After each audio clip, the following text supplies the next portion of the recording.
நடிகையுடன் திருமணம். மனித பதர்களுக்கு இதுவே பெட்டர். இளம்பெண் எடுத்த அதிரடி முடிவு. வெறும் 3 நாட்கள் இந்திய பயணத்திற்கு 89 கோடி ரூபாய் சம்பளம் பெற்ற மெஸ்ஸி. ஆனால் அவரிடமே 11 கோடி ரூபாய் வரியாக வசூலித்த மத்திய அரசு. தவளை பல்லிகளின் குடல்களில் இருந்து எடுக்கப்பட்ட பாக்டீரியா புற்றுநோய் செல்களை அழித்து திறனை நிரூபித்து சாதனை. மரணத்தின் விளிம்பில் இருப்பவர்களுக்கு ஓர் நற்செய்தி. உலகையே மாற்றப்போகும் ஜப்பான் ஆராய்ச்சியாளர்களின் கண்டுபிடிப்பு.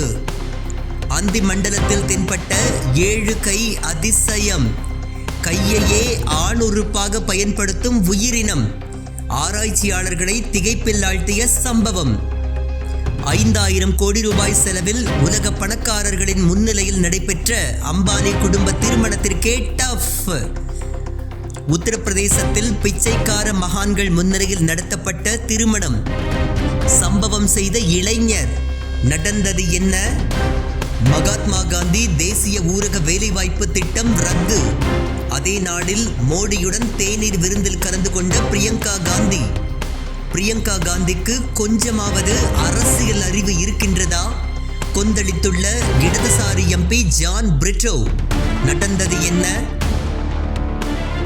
யூரினோ என்ற ஜப்பானை சேர்ந்த இளம்பெண் கணவரை பிரிந்து தனிமையில் வாடிய நிலையில் AI-உடன் பேசத் தொடங்கியுள்ளார். இந்த பேச்சுவார்த்தை ஒரு கட்டத்தில் தீவிரமடைந்து நாள் ஒன்றிற்கு 100 தகவல் பரிமாற்றங்கள் அளவிற்கு வளர்ந்துள்ளது. பிறகு AI-உடன் லிவிங் டுகெதர் உறவில் இருந்த அவர் தாம்பத்திய உரையாடலிலும் ஈடுபட்டுள்ளார். பிறகு AI கொடுக்கும் வசதியின் மூலம் அந்த கேரக்டரை ஒரு உருவமாகவே வடிவமைத்துள்ளார். இதனைத் தொடர்ந்து ஒரு கட்டத்தில் அந்த கேரக்டரை திருமணம் செய்து கொள்ள முடிவு செய்து தனது விருப்பத்தை தெரிவிக்க AI-யும் இதற்கு சம்மதித்துள்ளது. இதனையடுத்து இவர்களது திருமணம் பாரம்பரிய முறைப்படி நடைபெற்றுள்ளது. மணமகனுக்கு பதிலாக மொபைல் போனில் ஒரு படம் மட்டுமே வைக்கப்பட்டுள்ளது. ஆக்மெண்ட் ரியாலிட்டி கண்ணாடி மூலம் தனது AI கணவரை பார்த்து உரையாடியுள்ளார். அப்போது அந்த AI தனது மனைவியை வர்ணித்துள்ளது. இதனால் அவர் ஆனந்த கண்ணீர் வடித்தார். இந்த திருமணம் ஒரு வழியாக முடிந்த நிலையில் இது போன்ற நிகழ்வுகள் இயற்கைக்கு முரணானவை என்று தொழில்நுட்ப வல்லுநர்கள் எச்சரித்துள்ளனர். இது முற்றிலும் ஒரு மனநோய் என்றும் அவர்கள் கூறியுள்ளனர். அதாவது AI-ஐ அணுகி அதற்கு தெரியாத விஷயங்களை கேட்கும் போது அது அதன் வடிவமைப்பாளர்களுக்கு அந்த தகவல்களை அனுப்பும் என்றும், பிறகு வடிவமைப்பாளர்கள் அதற்கு பதிலளிக்கும் வகையில் தகவல்களை உள்ளீடு செய்வார்கள் என்றும் தெரிவிக்கப்பட்டுள்ளது. அதாவது AI-உடன் உரையாடும் ஒவ்வொருவரையும் பல தொழில்நுட்ப வல்லுநர்களால் பார்வையிடப்படும் என்று கூறுகின்றனர். ஜப்பானில் AI தொழில்நுட்பத்தின் வளர்ச்சி விஸ்வரூபம் எடுத்து வருகின்றது. 1000க்கும் மேற்பட்டவர்கள் AI-யுடன் வாழ்க்கையை நடத்தி வருகின்றனர். சிலர் AI கதாபாத்திரங்களை தங்களது தாய், தந்தை, மனைவி, காதலி, நண்பன் போன்ற பல உறவுகளை பேணி வருவதாக அதிர்ச்சி தகவல்கள் வெளியாகியுள்ளன. உலக புகழ்பெற்ற அர்ஜென்டினா கால்பந்து ஜாம்பவான் லியோனல் மெஸ்ஸி இந்தியா வந்த நிகழ்வு பரபரப்பாக பேசப்பட்டது. மும்பை உள்ளிட்ட நகரங்களில் அவரது நிகழ்ச்சி வெற்றிகரமாக நடைபெற்ற நிலையில் கொல்கத்தா நிகழ்ச்சியில் தள்ளுமுள்ளு ஏற்பட்டது. சால்ட் லேக் மைதானத்தில் நடைபெற்ற நிகழ்ச்சியில் அரசியல் பிரமுகர்கள், பிரபலங்களுடன் மெஸ்ஸி அதிக நேரத்தை செலவிட்டதால் 10,000 முதல் 18,000 வரை டிக்கெட்டுகள் கொடுத்து உள்ளே வந்த ரசிகர்களால் மெஸ்ஸியை பார்க்க முடியவில்லை. ஒரு கட்டத்தில் அவரை நெருங்கி சில ரசிகர்கள் தொடுவதற்கும் கட்டிப்பிடிப்பதற்கும் முயன்ற நிலையில் கட்டுப்பான மெஸ்ஸி அங்கிருந்து 10 நிமிடங்களில் வெளியேறினார். இதனால் ஏமாற்றமடைந்த ரசிகர்கள் அங்குள்ள நாற்காலிகளை உடைத்து தங்கள் ஆத்திரத்தை வெளிப்படுத்தினர். இது குறித்து விசாரணை நடத்திய கொல்கத்தா போலீசார் நிகழ்ச்சி ஏற்பாட்டாளரான தத்தா என்பவரை கைது செய்தனர். அவரிடம் நடத்தப்பட்ட விசாரணையில் 3 நாட்கள் இந்திய பயணத்திற்காக மெஸ்ஸிக்கு 89 கோடி ரூபாய் சம்பளம் கொடுக்கப்பட்டதாகவும் இதில் 11 கோடியை அரசு வரியாக வசூலித்துள்ளதாகவும் தெரிவித்தார். மெஸ்ஸியுடன் புகைப்படம் எடுக்க பிரபலங்கள் சிலர் 30 லட்சம் வரை கட்டணத்தை செலுத்தியுள்ளனர். 3 வேளை உணவிற்கே கடும் மனித உழைப்பை செலுத்தும் பெரும்பாலான மக்கள் வாழும் இந்தியாவில் இது போன்ற காசை கரியாக்கும் நிகழ்ச்சிகள் தேவைதானா என்ற கேள்வி எழுந்துள்ளது. ஜப்பானின் நகோயா பல்கலைக்கழக ஆராய்ச்சியாளர்களின் கண்டுபிடிப்பு புற்றுநோய் சிகிச்சையில் மாபெரும் புரட்சியை ஏற்படுத்தும் என்ற நம்பிக்கையை கொடுத்துள்ளது. ஜப்பான் புல்பல்லிகள், மரப்பல்லிகள், தவளை, தேரை போன்ற பல்வேறு ஜந்துக்களின் குடலில் இருந்து ஒரு பாக்டீரியாவை எடுத்துள்ளனர். இதற்கு அமெரிக்கானா என்று பெயரையும் வைத்துள்ளனர். இந்த அமெரிக்கானா பாக்டீரியாவை பெருங்குடல் புற்றுநோய் பாதித்தவரின் உடலில் செலுத்தியுள்ளனர். அப்போது அந்த பாக்டீரியா புற்றுநோய் செல்லை நேரடியாக தாக்கி அழித்துள்ளது. இந்த கண்டுபிடிப்பு பெரும் மைல்கல்லாக பார்க்கப்படுகின்றது. ஏற்கனவே புற்றுநோய் சிகிச்சைக்கு பல தொழில்நுட்பங்கள் கண்டுபிடிக்கப்பட்டாலும் தற்போது கண்டுபிடிக்கப்பட்டுள்ள இந்த முறை குறைந்த செலவு, விரைவான நிவாரணம், குறைந்த பக்க விளைவு போன்ற பல நன்மைகளை கொண்டுள்ளது. ஏற்கனவே புற்றுநோய் சிகிச்சைக்கு கீமோதெரப்பி என்ற சிகிச்சை மேற்கொள்ளப்படுகின்றது. இந்த சிகிச்சை வலி நிறைந்ததாகவும் மீண்டு வருவதற்கான காலம் அதிகரிக்கும் வகையிலும் உள்ளது. ஆனால் ஜப்பான் விஞ்ஞானிகளின் இந்த புதிய கண்டுபிடிப்பு குறைவான வலி, விரைந்து இயல்பு நிலைக்கு திரும்புதல், குறிப்பாக குறைவான செலவு ஆகிய சிறப்பம்சங்களை கொண்டுள்ளது. தற்போது பெருங்குடல் புற்றுநோய்க்கு இந்த சிகிச்சை முறை கண்டறியப்பட்டுள்ள நிலையில் அடுத்த கட்டமாக மார்பக புற்றுநோய் உள்ளிட்ட பிற வகை புற்றுநோய்களுக்கும் சிகிச்சை அளிக்கும் வகையில் அடுத்த ஆய்வுகள் தொடங்கி இருப்பதாக ஜப்பான் அறிஞர்கள் தெரிவித்துள்ளனர். அமெரிக்காவின் கலிபோர்னியா கடல் பகுதியில் மீன் ஆராய்ச்சி கல்லூரி ஒன்று ஆழ்கடல் நிகழ்வுகளை சிறப்பு கருவியின் மூலம் படம் பிடித்த போது ஒரு அதிசய உயிரினம் தென்பட்டுள்ளது. அதன் பெயர் ஹாலிஃப்ரான் அட்லாண்டிக்ஸ், சுருக்கமாக 7 கை ஆக்டோபஸ் என்று அழைக்கின்றனர். இது பிற ஆக்டோபஸ் இனங்களில் இருந்து முற்றிலும் மாறுபட்ட தன்மை கொண்டது. இதன் நீளம் 4 அடிக்கும் மேல் செல்லும். எடை 75 கிலோ வரை இருக்கும் என்று சொல்லப்படுகின்றது. இது அந்தி மண்டலம் எனப்படும் சூரிய ஒளியே புகாத கடலின் இருட்டான மர்ம உலகத்தில் வாழ்கின்றது. இந்த ஆக்டோபஸிற்கு உண்மையில் 8 கைகள் உள்ளன.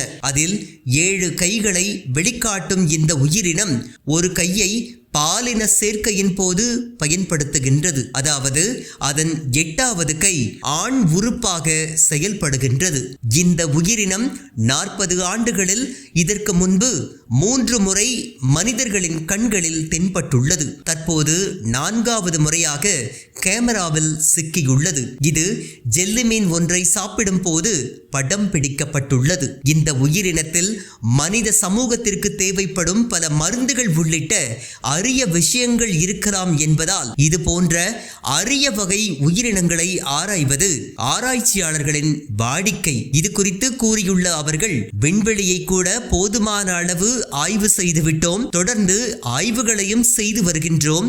ஆனால் கடலின் ஆழத்தில் இன்னும் நாம் முழுமையாக ஆராய்ச்சியை தொடங்கவில்லை. உண்மையில் அது ஒரு தனி உலகம், மனிதர்கள் அதிகம் அறிந்து கொள்ளாத உலகம், பல அதிசயங்களை கொண்ட உலகம் என்று தங்கள் ஆர்வத்தையும் அதிகரித்துள்ளனர். உத்தரப்பிரதேச மாநிலம் காஜிபூரில் சித்தார்த் என்ற இளைஞர் தனது சகோதரியின் திருமணத்தின் போது செய்த ஒரு சம்பவம் ஒட்டுமொத்த வட இந்தியாவிலும் பேசும் பொருளாக மாறியுள்ளது. தனது சகோதரியின் திருமணத்தை முன்னிட்டு சித்தார்த் ஒரு காரியம் செய்தார்.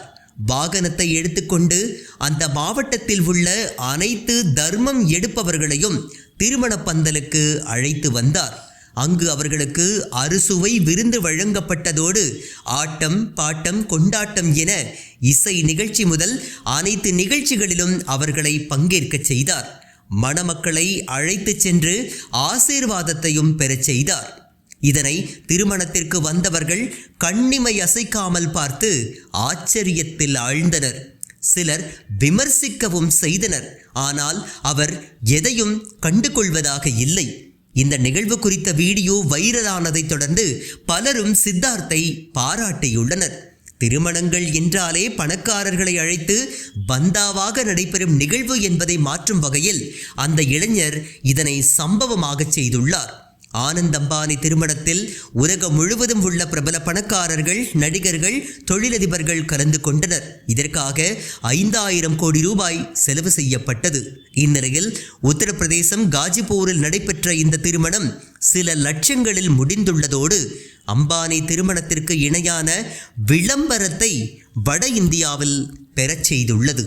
மகாத்மா காந்தி தேசிய ஊரக வேலைவாய்ப்பு திட்டத்தை மத்திய அரசு ரத்து செய்த அதே நாளில் மோடியுடன் பிரியங்கா காந்தி தேநீர் அருந்தலாமா என்று கேரள இடதுசாரி எம்பி ஜான் பிரிட்டோ சூடாக கேள்விகளை எழுப்பியுள்ளார்.